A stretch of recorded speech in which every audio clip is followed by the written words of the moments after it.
Telugu cinema ఇండస్ట్రీని బెదిరింపులకు గురి చేశారు AP deputy CM Pawan Kalyan. తనకు ఇచ్చిన రిటర్న్ గిఫ్ట్ కి కృతజ్ఞతలు అంటూ సెటైర్ వేశారు. ఏపీ ముఖ్యమంత్రిని ఇప్పటివరకు తెలుగు సినిమా సంఘాల ప్రతినిధులు ఎందుకు కలవలేదని ప్రశ్నించారు ఆయన. ఇప్పటికే థియేటర్ల బంద్ విషయంలో అసహనంగా ఉన్న పవన్ కళ్యాణ్ తన మంత్రి కందుల దుర్గేష్తో థియేటర్ యాజమాన్యాలను బెదిరించారు. థియేటర్ల బంద్ అంశంపై విచారణకు ఆదేశించారు. తన రాబోయే కొత్త సినిమా హరిహర వీరమల్లు సినిమా కోసమే పవన్ ఆగ్రహంగా ఉన్నట్టు ఆయన సన్నిహితులు చెప్తున్నారు. పూర్తి డీటెయిల్స్ అందిస్తారు మా కరెస్పాండెంట్ సతీష్ జాయిన్ అవుతున్నారు. సతీష్తో మాట్లాడుతాం. సతీష్, అసలు ఏం జరుగుతోంది? ఆయన వచ్చింది సినీ ఇండస్ట్రీ నుంచే. సినీ ఇండస్ట్రీకి సంబంధించి కష్ట నష్టాలన్నీ ఆయనకు కూడా తెలుస్తాయి అనే ఒక అభిప్రాయంతో సినిమా ఇండస్ట్రీ ఉంటుంది. అటువంటిది వాళ్లపైనే ఆగ్రహం వ్యక్తం చేయడం ప్రస్తుతం మనం చూస్తున్నాం. కారణం ఏంటి? థియేటర్ల బంద్ వస్తే ఆయన సినిమాకి ఏమన్నా ఇబ్బంది అని భావిస్తున్నారా? ఏం జరిగింది అసలు? బిందు ఆంధ్రప్రదేశ్ రాష్ట్ర ఉప ముఖ్యమంత్రి పవన్ కళ్యాణ్ కార్యాలయం నుండి విడుదలైనటువంటి ఒక ప్రకటన, అది ఆంధ్రప్రదేశ్ రాష్ట్రానికి సంబంధించినటువంటి సినిమా థియేటర్ల యజమానులను, లీజుదారులను, అదేవిధంగా సినిమా రంగానికి తెలుగు సినిమా ఇండస్ట్రీకి సంబంధించినటువంటి పెద్దలను, నిర్మాతలను అందరినీ కూడా బెదిరిస్తూ ఆ ప్రకటన వచ్చిందని చెప్పొచ్చు. ముఖ్యంగా హరిహర వీరమల్లు సినిమాను వచ్చే నెల 12వ తేదీన విడుదల చేయాలని నిర్ణయించినటువంటి నేపథ్యంలో ఈరోజు మధ్యాహ్నం వరకు సినిమా థియేటర్ల యజమానులు ఒకవైపు డిస్ట్రిబ్యూటర్లు కానీ ఎగ్జిబ్యూటర్లు కానీ బంద్ చేపట్టాలని 1వ తేదీ నుండి తీసుకున్నటువంటి నిర్ణయం అన్నది పవన్ కళ్యాణ్కి విపరీతమైనటువంటి కోపాన్ని తీసుకొచ్చింది.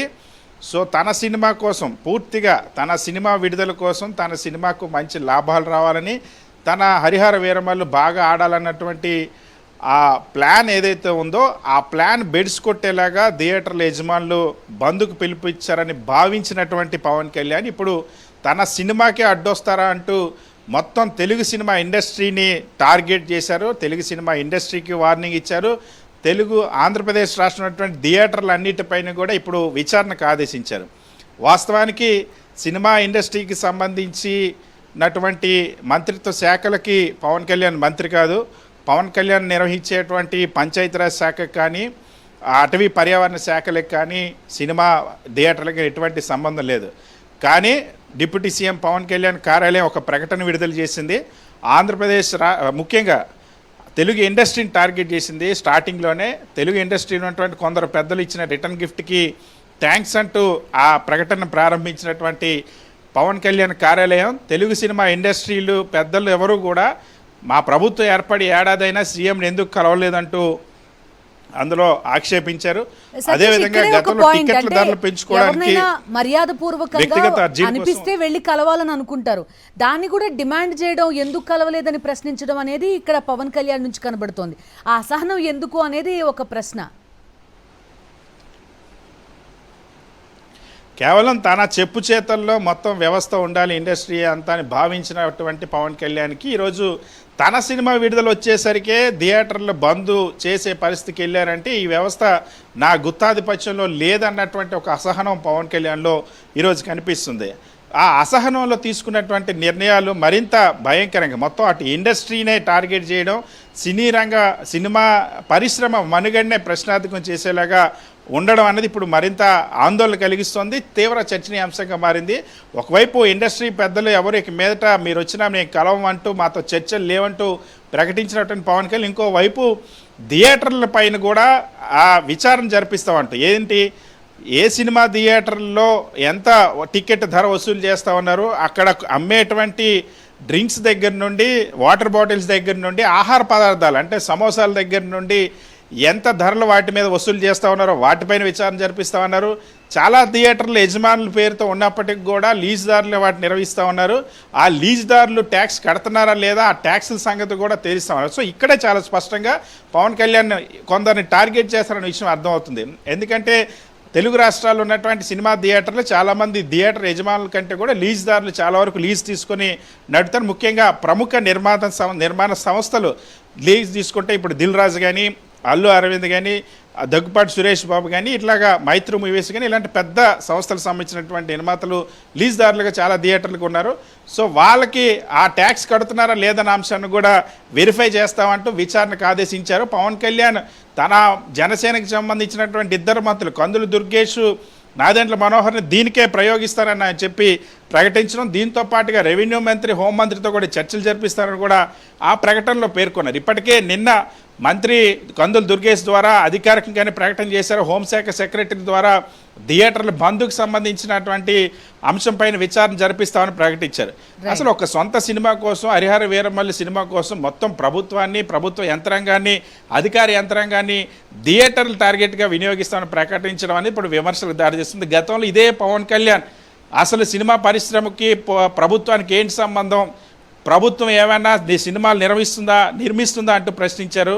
అదేవిధంగా ముఖ్యమంత్రి దగ్గరికి ఎందుకు రావాలి, జగన్మోహన్ రెడ్డి దగ్గరికి ఎందుకు రావాలి సినిమా పెద్దలంటూ గతంలో మాట్లాడినటువంటి పవన్ కళ్యాణ్ ఈరోజు ఈ రాష్ట్ర ప్రభుత్వ ముఖ్యమంత్రి దగ్గరికి రావటం లేదంటూ ఆక్షేపించారు. సో గతంలో ఇచ్చినటువంటి ప్రకటనలకి ఇప్పుడు పవన్ కళ్యాణ్ ఇచ్చిన ప్రకటనకి ఉన్న భిన్నత్వం గమనించవచ్చు. సతీష్ మనతో పాటు సినిమా రిపోర్టర్ సతీష్ కూడా జాయిన్ అవుతున్నారు. ఒకసారి సతీష్ తో కూడా మాట్లాడదాం. సతీష్ చెప్పండి, అసలు ఏంటి ఇక్కడ వివాదం? ఎందుకని పవన్ కళ్యాణ్ ఇట్లాంటి కొన్ని వ్యాఖ్యలు చేయాల్సిన అవసరం ఉంది? కరెక్ట్ గా తన సినిమా వస్తున్న వేళ ఇలాంటి ఒక వివాదం జరుగుతోంది అనే ఒక అక్కస, లేదంటే ఇతరత్ర కారణాలు ఉన్నాయా? ఎవరో కొంతమంది నిర్మాతల్ని టార్గెట్ చేసినట్టుగా ఆయన కామెంట్స్ కానీ ఇవన్నీ కనబడుతున్నాయి. గౌరవంగా వెళ్ళి కలవాలని వాళ్ళు అనుకోవాలి, గౌరవాన్ని డిమాండ్ చేయరు కదా ఎవరు కూడా. పవన్ కళ్యాణ్ అలాంటి గౌరవాన్ని డిమాండ్ చేస్తున్న పరిస్థితి కూడా కనిపిస్తోంది మనకి. ఎస్ బిందు, ఎందుకంటే జూన్ 1వ తారీఖు నుంచి థియేటర్లు బంద్ చేస్తామని చెప్పేసి ఎగ్జిబిటర్స్ ఆల్మోస్ట్ దాదాపు 1 మంత్ నుంచి కూడా వాళ్ళు అనుకుంటున్నారు. వివిధ రూపాల్లో నిర్మాతలకు కానీ డిస్ట్రిబ్యూటర్లు కానీ చెప్తూ వస్తున్నారు. అయితే ఫైనల్గా పోయిన మే 18వ తారీఖున వాళ్ళు ఒక డెసిషన్ తీసుకున్నారు. జూన్ 1 నుంచి కూడా మాకు షేరింగ్ విధానాన్ని ఇవ్వాలి, మాకు సంబంధించి రెంటల్ విధానం వద్దు, షేరింగ్ విధానం ఇవ్వాలి, లేని పక్షంలో జూన్ 1 నుంచి థియేటర్ను బంద్ చేస్తామని చెప్పేసి వాళ్ళు నిర్ణయించుకోవడం జరిగింది. దాని మీద నిర్మాతలు, డిస్ట్రిబ్యూటర్లు అందరూ కూడా మాట్లాడుకొని ఈరోజు ఒక జాయింట్ యాక్షన్ కమిటీ లాగా ఒక మీటింగ్ ఏర్పాటు చేసుకుని ఒక జాయింట్ కమిటీలో మేము దాన్ని పరిష్కరిస్తామని చెప్పేసి చెప్పడం జరిగింది. ఒక విషయం సతీష్, ఈ మీటింగ్ కి ముందే వాళ్ళు ఈ థియేటర్ల బంద్ ఉండదని ఒక ప్రకటన విడుదల చేసినట్టున్నారు కదా, ఆ ప్రకటనకు కారణం ఈ కామెంట్సా, లేకపోతే ముందే వాళ్ళు థియేటర్ల బంద్ ఉండదని నిర్ణయించుకున్నారా? థియేటర్లు బంద్ ఉండదని చెప్పేసి అనూహ్యంగా మే 21వ తారీఖున చెప్పడం జరిగింది. ఆ ఉండదు అని చెప్పేది కూడా ఇటు సైడ్ నుంచి కూడా కొన్ని లీకులు అయితే వచ్చినాయి. అయితే దానికి సంబంధించి ఎగ్జిబిటర్స్ ఖండించారు. ఎందుకంటే మేము ఎప్పుడు ఎలాంటి ప్రకటన చేయలేదు, ఖచ్చితంగా మే 1 నుంచి జూన్ 1 నుంచి కూడా థియేటర్లు బంద్ చేస్తాము, రేపు జరిగే అందరి మీటింగ్లో ఏం నిర్ణయిస్తే మాకు చెప్తారో దాన్ని బట్టి మేము డెసిషన్ తీసుకుంటాం అని చెప్పారు.